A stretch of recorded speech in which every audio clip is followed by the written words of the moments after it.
नमस्कार, इस टाइम मैं मौजूद हूँ वार्ड नंबर 5 में। मेरे साथ मौजूद है यहाँ से निर्दलीय प्रत्याशी आशीष झुनझुन से बात करने की कोशिश करूंगा। क्या मुद्दा, क्या उद्देश्य रहेगा आपका इलेक्शन लड़ने का?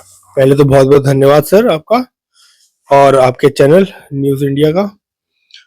Sir, ward number 5 Mahadev Shri Gangadhar Mahadev Nagar से निर्दलीय प्रत्याशी हूँ मैं, आशीष जैन।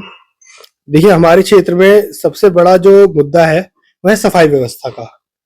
और स्थानीय मुद्दे जो आमतौर पर रहते ही हैं, जैसे बिजली पानी की समस्याएं हों, तो हालांकि इतने बड़े स्तर पर नहीं, लेकिन बिजली पानी की समस्याएं भी हमारे क्षेत्र में थोड़ी थोड़ी है। जो मेन मुद्दा हमारे यहाँ वो सफाई व्यवस्था का है। और इसी के लिए मतलब सफाई व्यवस्था हो गई। और कई कई बार से हमारे साथ ऐसा होता आ रहा है कि जो हमारे स्थानीय प्रतिनिधि होते हैं, जो हमारी एक तरीके से कहा जाए कि जनता का जो पहला इंटरेक्शन होता है, अगर किसी समस्या को उसे लेके जाना होता है तो अपने पार्षद के पास लेके जाती है। तो कई पिछले करीब 10 साल से हमारे को ऐसे पार्षद मिले जो जनता के सुख दुख में खड़े नहीं हुए। तो सबसे पहले जो हमारा मुद्दा है सफाई व्यवस्था हो गई। और खास तौर पर अपने अपने वार्ड के सदस्यों के साथ, वार्ड के मेंबर्स के साथ, वार्ड के जो हमारा परिवार है, वार्ड परिवार, ये हमारा परिवार जो है, इसके साथ खड़े रहने का जो मुद्दा है, ये हमारा इम्पोर्टेंट है।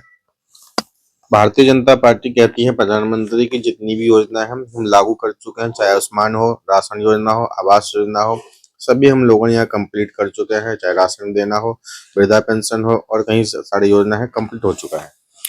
सर, योजनाएं लागू तो की गई हैं, लेकिन ये क्षेत्रीय प्रतिनिधि का काम होता है कि घर घर तक उस योजना को पहुंचाया जाए, उस योजना का लाभ पहुंचाया जाए।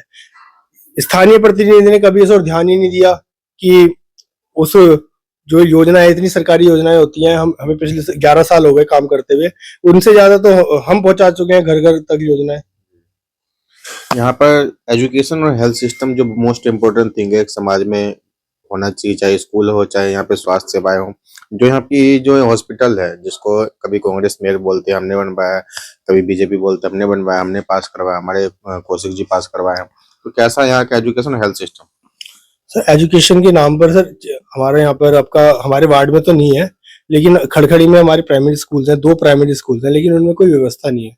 तो हालांकि एक पार्षद की जिम्मेदारी तो नहीं है या कि वो एजुकेशन या हेल्थ में कुछ अच्छा कर पाए, उसके बाद इतनी रिसोर्सेज भी नहीं होते, लेकिन एक होती है इच्छा शक्ति। अगर एक प्रतिनिधि चाहता है कि मेरे क्षेत्र के बच्चे अच्छा पढ़े, उन्हें उनके नागरिकों को अच्छी स्वास्थ्य सुविधा मिले, तो उसके लिए वो बहुत कुछ कर सकता है। जैसे मैं अपना एग्जाम्पल दूंगा, जब हमें लगा कि हमारे क्षेत्र के सरकारी स्कूलों में व्यवस्थाएं नहीं है, हमने एक टीम बनाई सर्व सेवा संगठन के नाम से। हमने कई स्कूलों में डेस्क बेंच लगाई। जो बच्चे जमीन पर बैठते थे वो आज डेस्क बेंच पर बैठ के पढ़ रहे हैं। जहां पर पानी की व्यवस्था नहीं होती थी, टॉयलेट्स की व्यवस्था नहीं होती, बच्चों को हमने उपलब्ध कराया।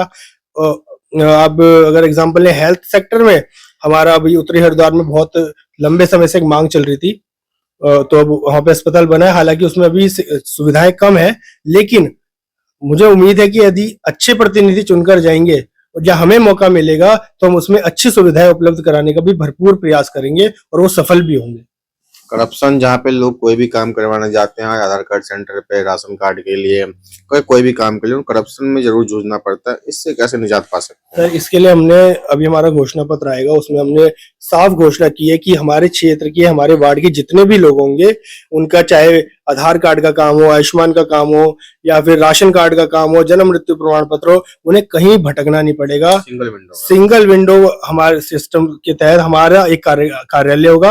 वैसे तो हमारी कोशिश है कि हमारा ही लड़का हो, मतलब हम एक लड़का रखेंगे, वो घर घर जाके इन चीजों को पूरा कराएगा। साथ ही आपने देखा होगा कि बच्चों को एडमिशन के लिए या लोगों युवाओं को नौकरी के लिए कई सारे दस्तावेजों की जरूरत होती है। जैसे आपका स्थायी हो गया, आय हो गया, जाति प्रमाण पत्र हो गया, इनके लिए लोगों को बहुत धक्का खाना पड़ता है। ईडब्ल्यूएस सर्टिफिकेट 10% आरक्षण जिससे मिलता है, उसके लिए बच्चों को बहुत धक्के खाने पड़ते हैं, चाहे वो नौकरी में भी यूज होता है और शिक्षा में भी। तो हमारा ऐसा है कि हम अपने वार्ड में एक ऐसी व्यवस्था बनाएंगे कि घर बैठे बच्चों को या युवाओं को कहीं दर दर की ठोकरें ना खाना पड़े, कहीं भटकना न पड़े, और उनका यहीं बैठे बैठे काम हो। कितना जरूरी है एक वार्ड में बारातगढ़ का होना, एक पार्क का होना, युवाओं के लिए खेल का मैदान होना, ताकि वो जो है कोई भी खेल में रुचि रखते हो तो आगे जा सके। कोई गरीब तबके का लोग है तो बारातगढ़ में अपनी शादी कर सके। देखिए, ये तो बहुत इंपॉर्टेंट चीज है, क्योंकि हर वार्ड में ऐसा होता है कि एक तबका होता है जो चीजों को अफोर्ड नहीं कर सकता, तो उसके लिए एक सामुदायिक केंद्र या इस तरह की व्यवस्था हर वार्ड में होनी चाहिए। तो इसीलिए, और जो आपने अभी खेल के बारे में बताया, वो सब बताया। सर देखिए, आज आज का युवा नशे की ओर बढ़ रहा है लगातार। तो उसे अगर हमें रोकना है तो हमें उसका माइंड डाइवर्ट करना पड़ेगा खेल की ओर, या आपका शैक्षिक प्रतियोगिताओं की ओर, स्किल की तरफ। है ना, स्किल की ओर। तो अगर हम उन्हें उनकी ओर मोड़ेंगे तो मुझे लगता है नशा भी रुकेगा और बच्चों की प्रतिभा उजागर होगी, उन्हें आगे बढ़ने का मौका भी मिलेगा। अंतिम सवाल, 23 तारीख को इलेक्शन है, जनता से क्या अपील करेंगे? जनता से अपील करूंगा कि इस बार सच्चा चुने, अच्छा चुने। बाबूजी या भाईजी नहीं, अपना बच्चा सुने। ये मत देखें कि कौन सी पार्टी का है, ये मत देखिए कि हमारा सगा संबंधी कौन है, ये देखिए कि अगले 5 साल तक आप एक अपना प्रतिनिधि चुन रहे हैं जो आपको जरूरत पड़ने पे आपका काम कराएगा। तो आप उस तरीके से अपना प्रतिनिधि जब आप वोट देने जाए तो ये सोचें कि 5 साल तक कौन आपके साथ खड़ा रहेगा, वो देखकर वोट करें। किसी को हराने के लिए नहीं, एक अच्छे व्यक्ति को जिताने के लिए वोट करें। तो मतलब साफ साफ आशीष जी का कहना है, इस बार जो है कोई पार्टी या कोई भी विशेष आदमी देख कर नहीं चुने, जो आदमी सही में आपका काम करवा सकता है उसी आदमी को चुने। क्योंकि ये जो चुनाव है कोई फ्लाईओवर, कोई एयरपोर्ट, कोई स्टेशन बनाने के लिए नहीं, ये आपकी गली मोहल्ले को साफ कराने के लिए, नालियां, पार्कें, छोटी मोटी स्ट्रीट लाइट्स, उसे करवाने के लिए ये इलेक्शन होते हैं, ताकि आपकी गली वगैरह, आपका वार्ड जो है प्रॉपर विकास हो सके। जिला हरिद्वार से रंजन जायसवाल की रिपोर्ट।